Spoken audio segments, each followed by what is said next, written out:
This is a news update. I am Perpetua Fasami Peter.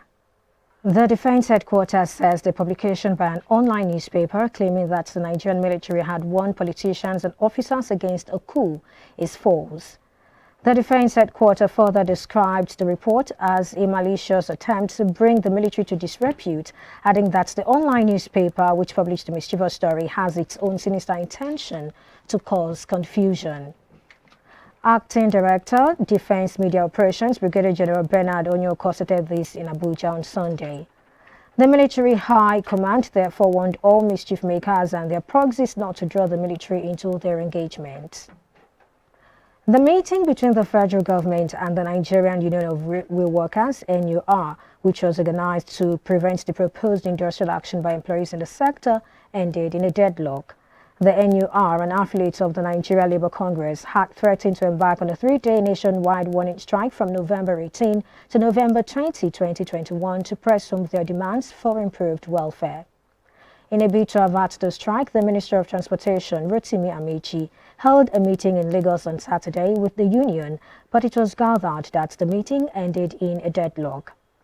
The NUR President General Innocent Ajiji, who confirmed the meeting ended in a deadlock, said it was included in the budget proposal of Railway that there should be enhanced salary structure, but the National Assembly struck it off.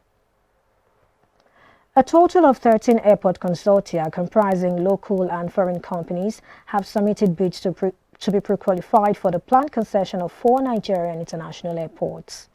The scheme, as the Independent Concession and Regulatory Commission, ICRC, last week began the evaluation of the applications submitted by the companies seeking to be pre-qualified.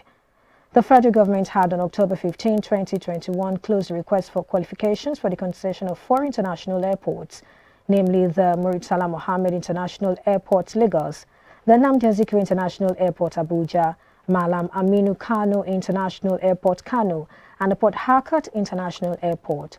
The spokesperson for the ICRC, Mrs. Manji Yalin, disclosed that 13 companies submitted their RFQs before the closure of the exercise on October 25th.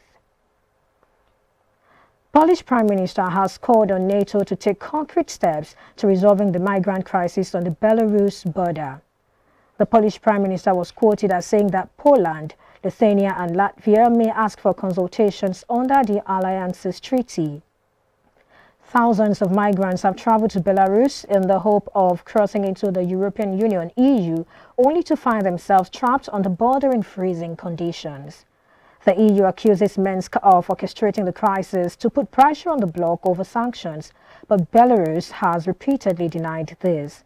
Some countries in this region have warned the standoff could escalate into a military conflict. And that's all on the news updates this morning. Thanks for watching. I am Perpetua Fasami Peter.